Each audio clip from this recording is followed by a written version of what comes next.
สวัสดีพ่อแม่พี่น้องทุกคนบ่าวส้มจิตบ่สบายไปไหลซองทิศกว่าพี่น้องเอ้ยหาก็ใครแน่เนาะเสียงยังพันปกติพี่น้องเอ้ยที่ห่างหายไปโดนเนาะที่บ่ได้อัดคลิปให้พ่อแม่พี่น้องเฮาผู้ก็ได้ว่าบ่าวส้มจิตนี่บ่สบายช่วงนี้อากาศมันหนาวพี่น้องเอ้ยอากาศหนาวแล้วก็อากาศก็มีการเปลี่ยนแปลงคนเฮาก็เฮ็ดให้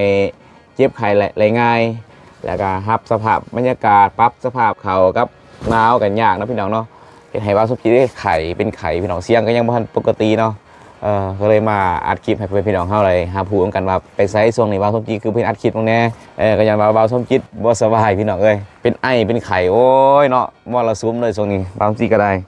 แต่ก็พยายามเข้มแข็งที่สุดพี่น้องเอ้ยมาใส่ชีวิตอยู่ต่างแดนเนาะฉะนั้นแล้วพ่อแม่พี่น้องเฮาในช่วงยามหนาวเนาะก็พยายามรักษาสุขภาพเหมือนกันเด้อเป็นกำลังใจให้ซึ่งกันและกันเนาะพี่น้องเนาะสถานการณ์บางทีก็เลยมาบอกว่าหากับใครแน่แต่เสียงยังเป็นปกติพี่น้องแต่ก็อยากมาบอกพี่น้องเข้า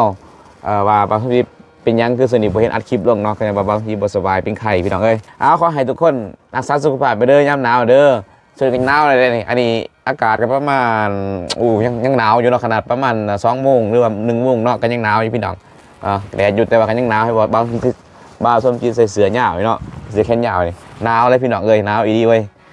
สำหรับกับเป็นกำลังใจให้บ่าวสุกินเด้อพี่น้องเด้อ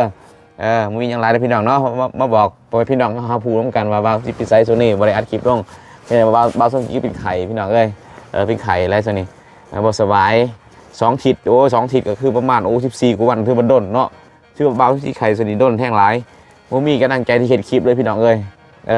ฉะนั้นฝากเป็นกำลังใจให้บ่าวสุกินเด้อพี่น้องเด้อขอมุกขอบใจพี่น้องที่เขามาเบิ่งเขามาชม